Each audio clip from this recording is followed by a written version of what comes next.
সন্তানদের মুখে কালি বলেই আমি মনে করি। শুভেন্দু অধিকারীর মতো ব্যক্তির নামটা এখানে নিয়ে এই জায়গাটাকে অন্তত দূষিত করবেন না। যিনি ডেভিল হয়, ডেভিলের কিছু শিষ্যরা থাকে, তাই শুভেন্দু অধিকারী হোক বা হুমায়ুন কবির, আমি প্রত্যেককেই মনে করি ওই ডেভিলের শিষ্যরা।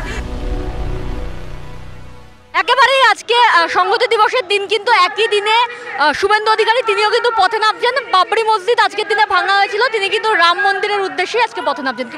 দেখুন, আমি সর্বপ্রথম আপনাকে অনুরোধ করব যে শুভেন্দু অধিকারীর মতো ব্যক্তির নামটা এখানে নিয়ে এই জায়গাটাকে অন্তত দূষিত করবেন না।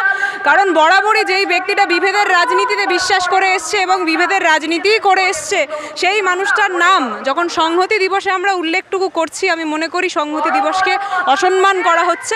তাই সেখান থেকে শুভেন্দু অধিকারী কি বলল না বলল, উনি কি বক্তব্য রাখলেন এবং উনি কিভাবে বিভেদের বীজটা মানুষের মধ্যে গেঁথে দিলেন, সেই বিষয়ে আজকে আমরা কেউই কিন্তু জানতে ইচ্ছুক নই। কারণ আজকে আমরা সকলে দেখতে পাচ্ছি যে স্টেজ এখানে উপস্থিত, এখানে প্রত্যেকটা ব্যক্তি উপস্থিত এবং ওই স্টেজে যে প্রত্যেকটা ব্যক্তি রয়েছে তার মধ্যে কিন্তু কোনো বিভেদ নেই, তাদের মধ্যে ঐক্য আছে, একতা আছে। এবং এই জিনিসটাই হচ্ছে আমাদের বাংলার দৃশ্য। যখন আমরা আজকের এই স্টেজটা দেখছি, অর্থাৎ সংহতি দিবসের স্টেজ দেখছি, তখন এই জায়গাটা আমাদের ভারতবর্ষের বাস্তব চিত্রটাকে তুলে ধরছে।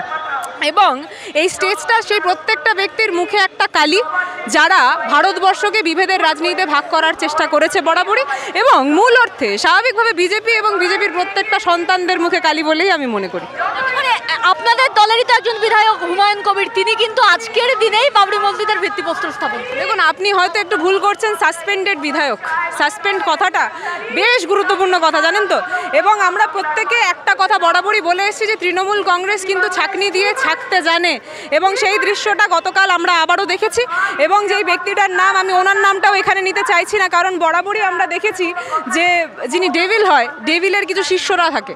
তাই শুভেন্দু অধিকারী হোক বা হুমায়ুন কবির, আমি প্রত্যেককেই মনে করি ওই ডেভিলের শিষ্যরা। তাই তারা বিভেদের রাজনীতি করছে, ওই দুই কাঁধে দুজন বসে মনে করছে যে বাংলার মানুষকে দুভাগে ভাগ করে দিয়ে মমতা বন্দ্যোপাধ্যায়ের সিংহাসনকে নাড়িয়ে দেওয়া সম্ভব হবে। কিন্তু যেই মানুষটা মানুষের হৃদয়ে বাস করে, সেই মানুষটাকে হৃদয় থেকে সরানো তো সম্ভব নয়, তাই না? তাই আজকে আমাদের লড়াইটা স্পষ্টভাবে একটা জায়গার, যেই বাংলা ভাষায় আপনি কথা বলেন, আমি কথা বলি, এই মাটি তো আমাদের মা, এই মাটি আমাদের গর্ব, এই মাটি আমাদের অহংকার। তো সেই গর্বটাকে রক্ষা করার লড়াই কিন্তু আমরা প্রত্যেকে লড়ছি। এবং প্রত্যেকটা ব্যক্তি, সকল ধর্মের ব্যক্তি এখানে উপস্থিত হয়েছে, তারা এখান থেকে বক্তব্য রাখছে এবং একটাই বার্তা দিচ্ছে যে ওরা যখন বিভেদের রাজনীতি করে তখন তাদেরকে একতা শিখিও, তখন তাদেরকে ঐক্য শিখিও, তখন তাদেরকে সংহতি শিখিও। এবং এই জিনিসটাই বাস্তব দৃশ্য।